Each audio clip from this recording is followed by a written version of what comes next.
পাবনা মানসিক হাসপাতাল রীতিমতো হয়ে উঠেছে একটি পর্যটক স্থান। হেই এভরিওয়ান, আসসালামু আলাইকুম। কেমন আছেন সবাই? আশা করি আপনারা সকলেই ভালো আছেন। আমরা এখন যাচ্ছি পাবনা মানসিক হাসপাতালের দিকে, কেননা আমরা বিভিন্ন মিডিয়াতে দেখেছি যে পাবনা মানসিক হাসপাতাল অনেকটা পর্যটক স্থানে পরিণত হয়েছে।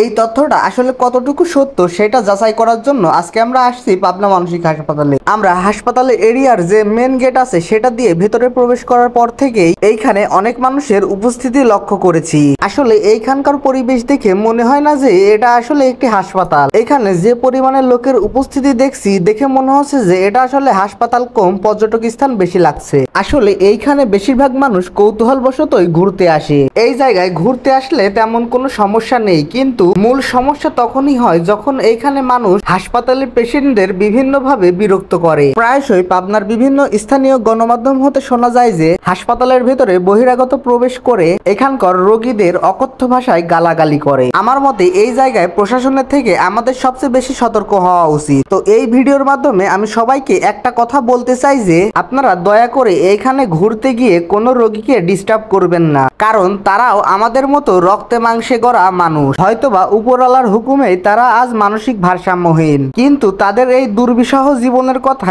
একমাত্র তার পরিবার এবং সেই বোঝে। তাই দয়া করে সকলের কাছে আমার একটাই রিকোয়েস্ট থাকবে যে আপনারা তাদেরকে কোনো অকথ্য ভাষায় গালাগালি অথবা এইখানে ঘুরতে গিয়ে কোনো প্রকার ডিস্টার্ব করবেন না। আসলে এইখানে ভিডিও করার আমার তেমন কোনো ইচ্ছা ছিল না, কিন্তু মাঝে মাঝে বিভিন্ন গণমাধ্যম হতে ওইসব নিউজ দেখে আমি আর চুপ থাকতে পারলাম না। আমার কথায় যদি কারোর খারাপ লেগে থাকে দয়া করে ক্ষমা দৃষ্টিতে দেখবেন। দেখা হবে আবার নতুন কোনো একটি ভিডিওতে। এইরকম বিভিন্ন জানা অজানা তথ্য পেতে আমার পেজটি ফলো করে আমার পাশে থাকবেন। ততক্ষণ সবাই ভালো থাকবেন, সুস্থ থাকবেন। আল্লাহ হাফেজ।